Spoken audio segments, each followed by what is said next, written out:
তব কথামৃতং তপ্ত জীবনং কবিভিড়িতং কলমশাপহম শ্রবণমঙ্গলম শ্রীমদাততং ভুবি গৃণন্তি যে ভুরিদা জনা। নমস্কার, অমৃতবাণী চ্যানেলে আপনাদের সকলকে স্বাগত। শ্রী শ্রী ঠাকুর, মা ও স্বামীজির রাতুল চরণে শতকোটি প্রণাম জানিয়ে শুরু করছি আমাদের আজকের পাঠ। 1884 মে।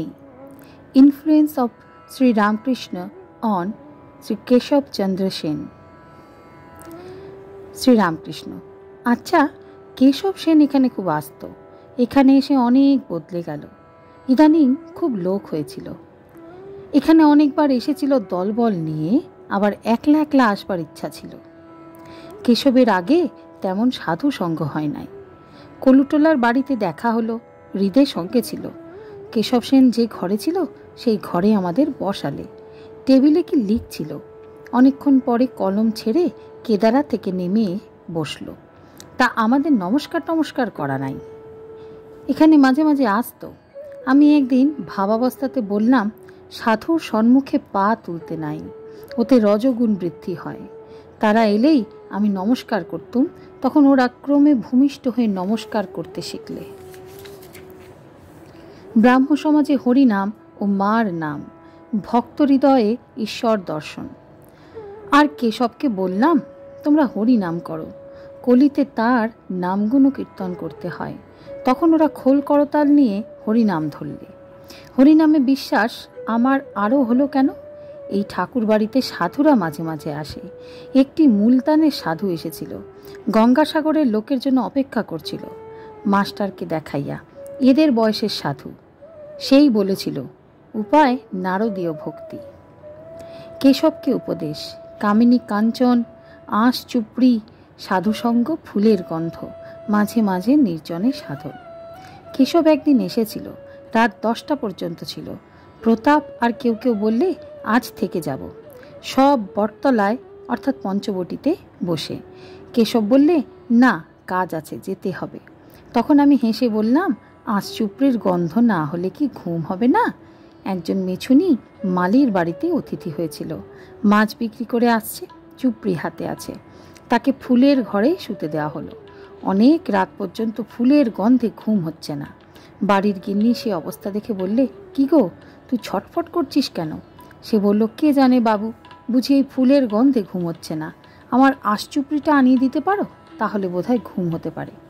শেষে আঁশ চুপড়ি আনাতে জল ছিটে দিয়ে নাকের কাছে রেখে ভোঁস ভোঁস করে ঘুমোতে লাগলো। গল্প শুনে কেশবের দলের লোকেরা হো হো করে হাসতে লাগলো। কেশব সন্ধ্যার পর ঘাটে উপাসনা করলে, উপাসনার পর আমি কেশবকে বললুম, দেখো, ভগবানই এক রূপে ভাগবত হয়েছেন, তাই বেদ, পুরাণ, তন্ত্র এসব পূজা করতে হয়। আবার এক রূপে তিনি ভক্ত হয়েছেন। ভক্তের হৃদয় তাঁর বৈঠকখানা। বৈঠকখানায় গেলে যেমন বাবুকে অনায়াসে দেখা যায়, তাই ভক্তের পূজাতে ভগবানের পূজা হয়। কেশব আর তার দলের লোকগুলি এই কথাগুলি খুব মন দিয়ে শুনলে। পূর্ণিমা, চারদিকে চাঁদের আলো, গঙ্গাকুলে সিঁড়ির চাতালে সকলে বসে আছে। আমি বললাম, সকলে বলো, ভাগবত ভক্ত ভগবান। তখন সকলে এক সুরে বললে, ভাগবত ভক্ত ভগবান। আবার বললাম, বলো, ব্রহ্মই শক্তি, শক্তিই ব্রহ্ম। তারা আবার এক সুরে বলল, ব্রহ্মই শক্তি, শক্তিই ব্রহ্ম। তাদের বললাম, যাকে তোমরা ব্রহ্ম বলো তাকেই আমি মা বলি। মা বড় মধুর নাম। যখন আবার তাদের বললাম, আবার বলো, গুরু কৃষ্ণ বৈষ্ণব, তখন কেশব বললে, মহাশয়, অত দূর নয়, তাহলে সকলে আমাদের গোড়া বৈষ্ণব মনে করবে। কেশবকে মাঝে মাঝে বলতাম, তোমরা যাকে ব্রহ্ম বলো তাকেই আমি শক্তি, আত্মা শক্তি বলি। যখন বাক্য মনের অতীত, নির্গুণ, নিষ্ক্রিয়, তখন বেদে তাকে ব্রহ্ম বলেছে। যখন দেখি যে তিনি সৃষ্টি স্থিতি প্রলয় করছেন, তখন তাকে শক্তি, আত্মা শক্তি এইসব বলি। কেশবকে বললাম, সংসারে হওয়া বড় কঠিন। যে ঘরে আচার আর তেঁতুল আর জলের জ্বালা, সেই ঘরেই বিকারী রোগী কেমন করে ভালো হয়। তাই মাঝে মাঝে সাধন ভজন করবার জন্য নির্জনে চলে যেতে হয়। গুড়ি মোটা হলে হাতি বেটে দেওয়া যায়, কিন্তু চারা গাছ ছাগল গরুতে খেয়ে ফেলে। তাই কেশব লেকচারে বললে তোমরা পাকা হয়ে সংসারে থাকো। আজকের পাঠ এ পর্যন্তই। নমস্কার। কথামৃতের সুধাধারার সাথে শ্রী শ্রী ঠাকুর, মা ও স্বামীজির অনুধ্যানের জন্য চ্যানেলটি সাবস্ক্রাইব করুন।